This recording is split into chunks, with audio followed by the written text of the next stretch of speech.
અને અમને તો થાય ને, અમને દોઢા કેટલાક મળે કે સાંઈરામભાઈ તમને ખબર છે રાવણ બ્રાહ્મણ હતો? મેં કીધું હા હતો. અને એની અટક શું હતી? બોલો આમાંથી કોઈ ખબર ને અટક? મને તો નાકમાંથી ધુંબો માર લેવાનું મન થયો. ભાઈ મને મારી અટક યાદ હોય ને, રાવણની અટક તો કામ મને પૂછો તું? મેં કીધું અને અમારે શું કે હગા હાડુભાઈ થતા હતા અમે. એક કે હાડુભાઈ એટલે શું કહેવાય? મેં કીધું એક જ દુકાનમાંથી છેતરાયેલા બે ગ્રાહકો. કે વેવાય એટલે મેં જેને વે ઉપર જોઈને વાય આવી જાય ઈ. પણ રાવણની અટક શું હશે મેં ખબર નથી, કારણ કે એ સમયે કુળ બોલાતું. હું પુલસ્ત કુળનો સંતાન છું એવું કહે. હું રઘુકુળ નંદન રામ જો યાદ કરો, તમે રામાયણના ડાયલોગ જો યાદ કરો સાહેબ, તો કહેવાનો ત્યારે કુળ બોલાતું ભાઈ, એટલે અટક પ્રચલિતમાં નહોતી. હશે તો ખરા. હવે આપણે ઈ યુગમાં પાછું જવું પડે ને આપણે કઈ રાવણ જાય તો રામ પાસે જાય, રાવણ પાસે શું જાય? હવે ઘટના સાંભળજો કેવા જોધપુરમાં સાહેબ અમારો કાર્યક્રમ, અને જોધપુરમાં એક ભાઈ આવીને કહી ગયા મને કે તમને ખબર છે શું? મને કે મંદોદરી છે ને એ મંદોદરી ઇઝ ફ્રોમ જોધપુર. કેમ? એટલે મને કે તો રાવણ અમારો જમાઈ થાય. મને આવું એને મને કીધું એટલે મને તો ઘડીક તો ઓતરાશ આવી ગઈ. મેં હા રાવણ તમારો જમાઈ થાય એટલે મને કે એટલે અમે જોધપુરમાં રાવણ દહન નથી કરતા, અમારે જમાઈને થોડો બળાય. વાત સાચી જ ભાઈ, તમારે એક જોધપુરના જ માણસો માટે રાવણ છે ને જમાઈ છે, બાકી બીજા બધા રાજ્યોને પૂછો હા હા હા જમાઈ જ રાવણ છે. કુમાર આવ્યા યાદ કરો, જેટલા પરણેલા બેઠા છો. આપણે આપણા સાસરીએ ગયા ને ત્યારે આપણે બહુ વખાણ કર્યા બધા. 2 વર્ષ 3 વર્ષ તો આપણું જે ડેકોમો કાર્ડ પૂરું ન થયું ને ત્યાં સુધી આપણને જે સાચવવામાં આવ્યા છે, આપણને જે સાચી પરિસ્થિતિની ખબર જ ન પડવા દીધી આ લોકોએ.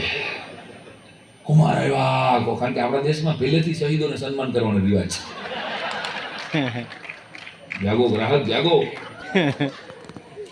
એક સસરાએ તો કુમારને ફોન કર્યો, ભલો કુમાર શું કરો છો? જમાઈ કે સહન. શોર્ટ એન્ડ સ્વીટ જવાબ હતો. વળી ફોન કર્યો, ફોન કેમ મૂકી દો છો કુમાર? મજામાં તો છો ને? જમાઈ કે મારું મૂકો ને પપ્પા, તમારે શાંતિ થઈ ગઈ ને? ફોન કે કુમાર ફોન કેમ મૂકી દો છો? વાત કરવી છે, કાલે આપણે વાપીમાં કન્યા જોવા જવાનું છે.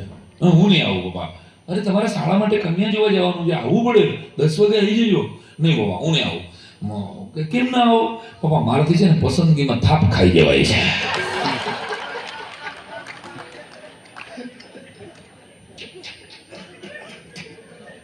આટલું સમજ્યો છે.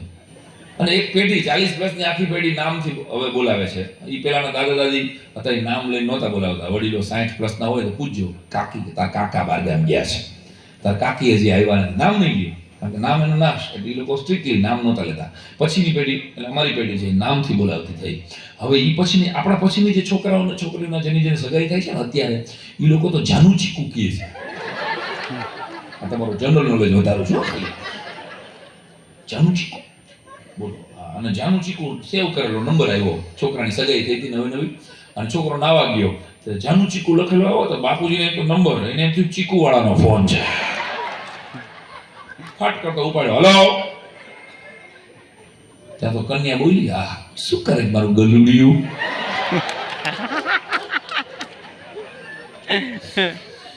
ગલુડિયું. સસરાને સમજાઈ ગયો ખોટો ફોન ઉપડી ગયો છે કે બેટા ગલુડિયું નાવા ગયું છે. હું ડાક્યો બોલું.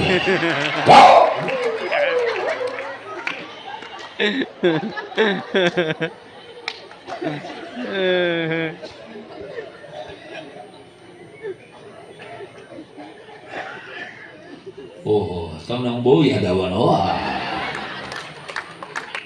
જાનું ચીકુ એરપોર્ટ છે. 10 વર્ષ જવા દેજો, 10 નહીં હું તો કહું છું 5 જ વર્ષમાં એપ્લિકેશનો આવી જવાની છે આમાં કે કન્યા જોવા જવાની સિસ્ટમ નહીં રહે. કન્યા પોતે કહેશે, નમસ્કાર, જો તમે મારું માગું નાખવા માંગતા હોય તો મોબાઈલમાં 1 દબાવો. ટિંગ. જો તમે મારા પપ્પા સાથે વાત કરવા માંગતા હોય તો મોબાઈલમાં 2 દબાવો. ટિંગ. જો તમે મારી મમ્મી સાથે વાત કરવા માંગતા હોય તો મોબાઈલમાં 3 દબાવો. ટિંગ. જો તમે પાછી આવેલી બેનનું માગું નાખવા માંગતા હોય તો મોબાઈલમાં 4 દબાવો. ટિંગ. જો તમે બીજી વાર લગ્ન કરવા માંગતા હોય તો આગલા વાળાનું ગળું દબાવો. ટિંગ ટિંગ. બધું મોબાઈલમાં. પણ દોસ્તો મોબાઈલથી સંબંધો ટકે છે, અનુભવાતા નથી.